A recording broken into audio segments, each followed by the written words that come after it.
Olá,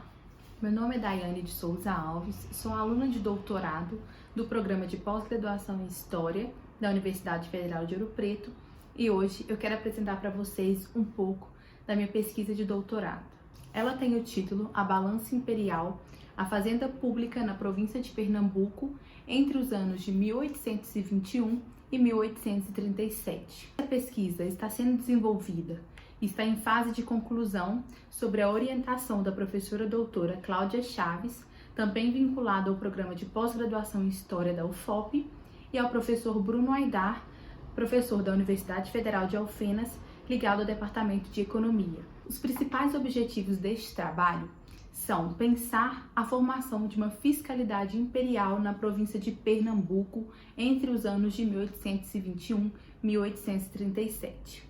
Dito isso, os principais objetivos dessa pesquisa é compreender a fiscalidade imperial a partir de uma província em específico, a província de Pernambuco. Buscamos compreender, a partir de uma experiência político-fazendária, como vai se dar a dimensão extrativa e institucional da fazenda pública na província de Pernambuco, no estado do Brasil. A partir de 1821, principalmente com a instalação dos governos provisórios do Brasil, pós-Revolução do Porto de 1820 e a reorganização política do Reino do Brasil em relação a Portugal. Vamos compreender quais foram as principais garantias da legitimidade política e fiscal que foram empregadas para angariar o apoio desta província em meio a um cenário de crise que se colocava com a conflagração das cortes portuguesas e, posteriormente, em 1824, com a Confederação do Equador. Se torna peça fundamental analisar a fiscalidade dessa província no contexto constitucional do primeiro reinado no Brasil, com as principais transformações concernentes às finanças públicas que serão empregadas nesse período e a reforma das instituições fiscais reformuladas nos primeiros anos da regência.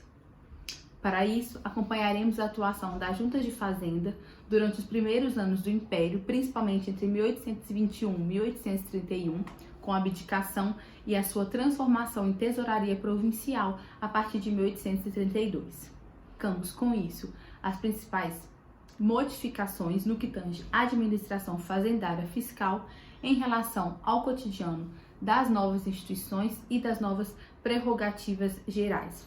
principalmente com a separação das rendas gerais e provinciais no ano de 1832 e, por fim, com a atuação das assembleias provinciais, própria política fiscal provincial instalada junto com os trabalhos legislativos. O trabalho vai partir de duas metodologias principais para a análise histórica. Uma delas é a análise qualitativa e a outra uma análise quantitativa das fontes. As nossas principais fontes são os anais da Constituinte de 1823, os anais da Assembleia Legislativa do Brasil, os anais do Senado do Império e das Assembleias Legislativas Provinciais. Para além disso, ofícios e documentação da Junta de Fazenda presentes no Arquivo Nacional do Rio de Janeiro e a documentação provincial, no qual se encontra a documentação das tesourarias provinciais e as próprias atas do Conselho de Governo da província de Pernambuco, que são presentes no arquivo João Emerenciano, na cidade de Recife. No que tange à análise qualitativa, vamos buscar analisar como se deu a organização provincial de Pernambuco nos anos que se seguiram à emancipação política e à reorganização institucional da fazenda pública imperial neste período. Nós abordamos a atuação do Conselho de Província, concomitante à atuação da Junta de Fazenda, e compreendemos essa instituição, as instituições fazendárias, como fundamentais para entender o processo de emancipação política do Brasil e de completa adesão da província de Pernambuco ao projeto de Dom Pedro apenas em 1824. Nossa pesquisa se coloca então como um observatório privilegiado para se compreender a formação dos Estados Nacionais modernos, principalmente a formação do Estado Nacional do Brasil, efemérides dos 200 anos de nossa independência. Uma pesquisa como essa não poderia ser mais adequada ao momento atual, em que revisitamos a história da independência do Brasil a fim de clarear questões nunca antes elucidadas, como foram as questões fazendárias, principalmente no que tange